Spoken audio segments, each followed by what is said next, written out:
You're going through divorce. Congratulations. Watch for the shark in the water because there's always one.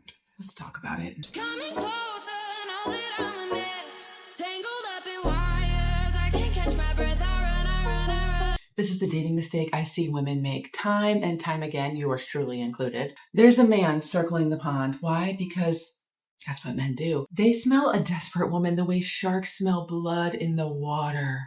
And that's exactly why you need to be aware of this before you ruin what could be the very best chapter of your life. Yesterday I had lunch with a friend. She's mid-divorce, and a few months ago she was in that phase where she couldn't get out of bed. She was crying all the time. There was no hope. She's so much better now. She's got a job. She's getting involved in some activities. She can function and get through the day. Hope is coming back. Except, of course, there's a guy. Of course, there's a guy. And he is admittedly a chauvinist. Is that a red flag for her? No. Why? Because she's desperate.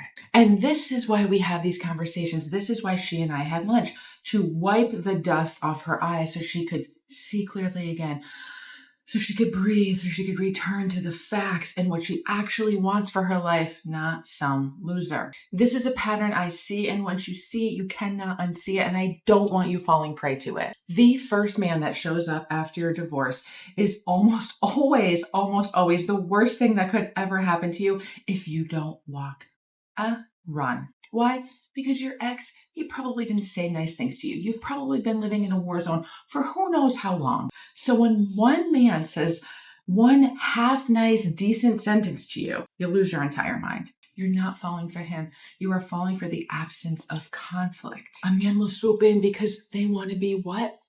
What do they want to be? They want to be the hero. And you're at such a low point in your life that they can give you absolute scraps and it feels like something significant to you. When in reality, it costs them nothing. It's breadcrumbs, honey. And I'm not saying this from a distance. I'm saying this from personal experience as well. A man showed up right after my divorce. I don't even know. He just swooped right in.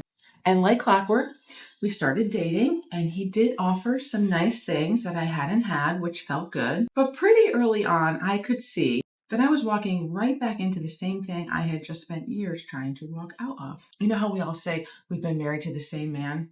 Same man, different body. Recently on TikTok, I told another story about a friend who got divorced around the same time as I did. And she very quickly got into a marriage. Second marriage, admittedly, because she couldn't handle being alone. It felt uncomfortable to her. And where is she now? Her husband is calling her horrible names. She's crying in the car in her driveway, not wanting to go inside. Why? Because she rushed in and she got married. And now what is she doing? She's fighting every day to try to make it work. Well, he's this and well, he's that. And well, marriage is hard. You know what's not hard? What's not hard is living alone. What's not hard is taking care of yourself. There can be challenges, but it's not hard. It's not hard like that. It's not hard like the battleground. Waking up every day in a clean house, drinking coffee in silence and having peace, is that hard? So here's the difference. The woman I had lunch with yesterday, she's not going to rush back into marriage. Why? Because she has a community of women around her who are like, listen, girl, let's sit, let's talk, let's lay it all on the table. I've got you. I've been where you are. I understand everything you're saying and feeling, totally valid. The longing, the loneliness, I get it. But I also know what's going to happen when you rush back in based on a feeling. And the women who sit around and talk with you one-on-one over a table, over lunch, over coffee, like myself with her, I have nothing to gain by caring for her, by spending time with her, by listening to her, by guiding her. I have nothing to gain from that. It's just me being a friend. What do the men have to gain? What does the man have to gain that comes in and acts like he's just being this really great friend in your time of extreme vulnerability? He gets power. He gets his ego stroked. He gets to be the hero. He gets attention. He knows that somewhere out there, a woman is fawning over him and dying to be with him and saying, oh my God, you're my hero. Oh, thank you, thank you, thank you. You treat me so much better than my husband did. And the list goes on and on. People talk about careers with low barrier to entry. Photographer, realtor, landscaper. Let me tell you what the lowest barrier to entry job is: being a man's girlfriend, getting a man. You can get into the relationship any night of the week. No resume, no onboarding, nothing. So if being single is really that bad, I promise you can have a man at your place by dinner. But once you give up being single, You don't get it back that easily. This space is a treasure. And I would highly encourage you to spend some real quality time here. Be in it, own it, experience it, feel it, be empowered by it, enjoy all of the pleasures and the treasures and the opportunities.